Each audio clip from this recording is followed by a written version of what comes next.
I hear from so many people that they think the most tedious part of having a YouTube channel or a social media account is the editing.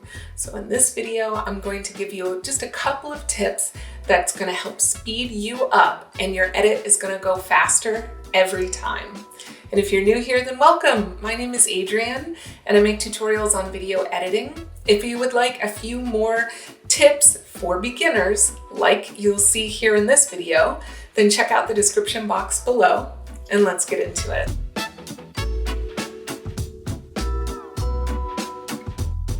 Now, I know I've done some other tutorials on beginners editing, and you can search for those on my channel. I'll link maybe one up here, I guess up here. And you can check that out if those are tips that you would find helpful. This video is specifically about editing for YouTube, editing this kind of video, this kind of thing that I do day in and day out. The first thing that you should do when you open up your editing software is to cut out the fluff. Delete all of the extra takes, delete all of the silences. Doing that is going to get you either your rough cut or very close to it.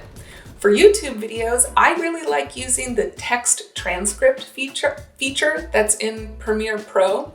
I find that it has just sped up my workflow so much. I think it's great. And a little tip, when you are recording yourself, your last take is usually the best one. So don't sit there and agonize over all the takes that you did to try to figure out the best moments and the best sentences. Skip to your last take, watch it, make sure you like it, delete everything else, and just move on. Next, I want you to add your assets. These are things like your B-roll, your graphics, your title sequence, even your music. Make sure your B-roll makes sense. The function of B-roll is to illustrate whatever it is your A-roll or you are talking about. So this video, I'm talking about how to edit a YouTube video, and my B-roll is not of a really cute dog. When you add your music, it's really important for you to listen to it and drop those decibels. You do not want your music to be overwhelming you and what you have to say. Next up is color correction. Keep it simple. Do not go crazy. If you go overboard on your color, it's going to be so distracting. You want your video to look like what you see with your eye. Cameras can't quite capture that. They're really good, but they can't quite get there. So that's all you're doing. You're making just little tweaks so that it looks the way your eye perceives it. That's it. Something so important.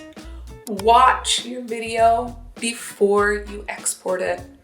The last thing you want to do is to have forgotten that you had this little clip just hanging out, just lingering somewhere on your timeline. You've exported your video with that in there. Watch it through on your timeline before you export it.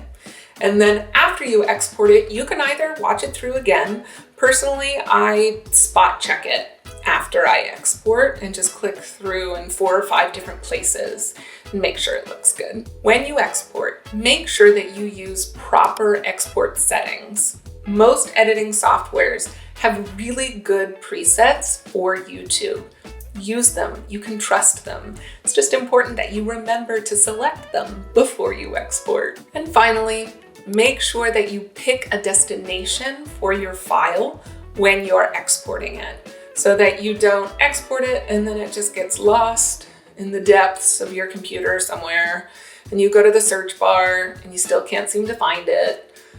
Just pick a destination, pick a folder, and then you can find it. You only have to export it once, and you're ready to upload. And that's it for me. These are some really simple tips that are specific to YouTube videos, maybe tutorials like this one that you have decided you want to start making for yourself, but you're finding that editing them is just really tedious.